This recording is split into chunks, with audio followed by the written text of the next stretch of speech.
Dear students, now we will talk about the second very important principle related to atomic structure, that is Aufbau principle. ये principles repeatedly पूछे जाते हैं या फिर इससे related कोई calculations दिए जाते हैं, n की वैल्यू निकालना है, n की वैल्यू m की वैल्यू निकालना, ये सारे calculations इससे दिए जाते हैं. ठीक है.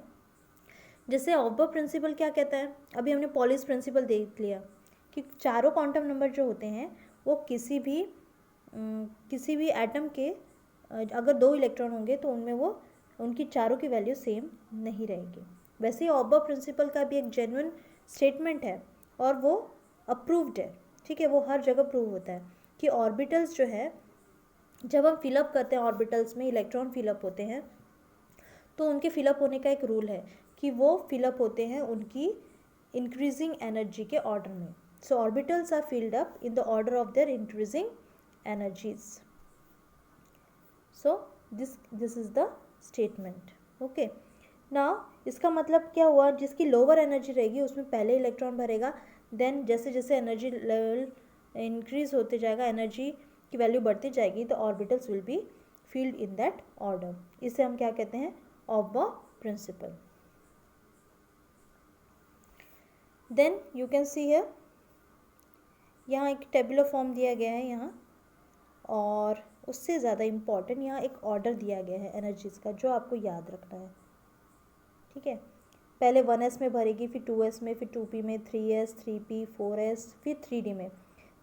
थर्ड शेल में 3 ऑर्बिटल्स होते हैं spd, लेकिन 3d में इलेक्ट्रॉन ना भरते हुए 4s में भरता है. यहाँ आप देख सकते हैं. तो 4s और 3d में क्यों ऐसा, क्योंकि 3d की एनर्जी जो है 4s से ज़्यादा है. 4s की एनर्जी 3d से कम होने की वजह से पहले इलेक्ट्रॉन इसमें भरेगा, फिर जाके 3d में भरेगा. लाइकवाइज ये इस तरह से कंटिन्यू होता है. ओके, अगर आप फर्दर जाओगे तो यहाँ आपको ये डायग्रामेटिक रिप्रेजेंटेशन है जो आप पहले भी देख चुके होंगे. इसमें एनर्जीज के इंक्रीज होने का पाथ बताया गया. अगर आप एरो से ऑब्जर्व करो, 1s में जाता है, फिर 2s में जाएगा इलेक्ट्रॉन, उससे ज़्यादा एनर्जी किसकी है देखिए, 2p की. फिर उससे जंप करेगा 3s में, फिर जाएगा 3p के पास, फिर 4s के पास, फिर 4s के पास जाने के बाद 3d में जाएगा इलेक्ट्रॉन, फिर 4p में जाएगा, फिर 5s में जाएगा, फिर उससे ज़्यादा 5s से ज़्यादा एनर्जी 4d की है. देखिए 4d फोर्थ शेल में होने के बाद भी उसकी एनर्जी 5s से ज़्यादा है, इसलिए पहले 5s में इलेक्ट्रॉन भरेगा और फिर 4d में, फिर 5p में भरेगा, फिर 6s में भरेगा. फिर एक्चुअली अगर आप देखो तो फोर्थ शेल में 4 ऑर्बिटल्स है spdf, यानी 4s, 4p, 4d and 4f.